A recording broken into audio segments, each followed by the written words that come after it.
Good morning. രാവിലത്തെ ചായക്കുള്ള കറീൻ്റെ പരിപാടി കേട്ടോ. അപ്പോൾ കുറച്ച് ചെമ്മീൻ കിട്ടിയിരുന്നു. അപ്പോൾ അത് കറി വയ്ക്കാമെന്ന് വിചാരിച്ച് തേങ്ങ വറുത്തരച്ച് അങ്ങനെ അതിൻ്റെ പരിപാടി കേട്ടോ. ചപ്പാത്തിയാണ് ചായക്ക് കടി ഉണ്ടാക്കുന്നത്.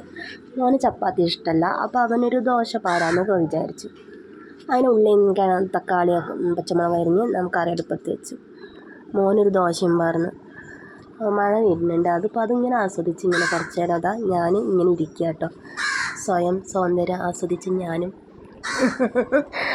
അപ്പോൾ അങ്ങനെ ഇനി ചപ്പാത്തി ഉണ്ടാക്കണം. അപ്പോൾ ഞാൻ തേങ്ങ പൊട്ടിച്ച് തേങ്ങയൊക്കെ ഒന്ന് വറുത്ത് എൻ്റെ സൗന്ദര്യം നോക്കലൊക്കെ കഴിഞ്ഞപ്പോഴേക്കും തേങ്ങ ഒന്ന് അടി പിടിച്ച് കരിഞ്ഞു. എങ്കിലും കുഴപ്പമില്ല കേട്ടോ.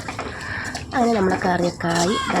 ഞാനിങ്ങനെ തേങ്ങ വറുത്തരച്ച് കറിക്ക് ഒഴിച്ചു കേട്ടോ. കാണുമ്പോൾ നല്ല അടിപൊളിയുണ്ട്, നല്ല ടേസ്റ്റാണ്. അങ്ങനെ ഞാൻ ചായ കുടിക്കുകയാണ്. പിന്നെ എൻ്റെ വീഡിയോ കണ്ടിഷ്ടപ്പെടുന്നവരൊന്ന് എന്നെ സപ്പോർട്ട് ചെയ്യണേ, ലൈക്ക് ചെയ്യണേ, സബ്സ്ക്രൈബ് ചെയ്യുകയും ചെയ്യണേ, കമൻറ്റും. അപ്പോൾ ഇത്രയുള്ളൂ.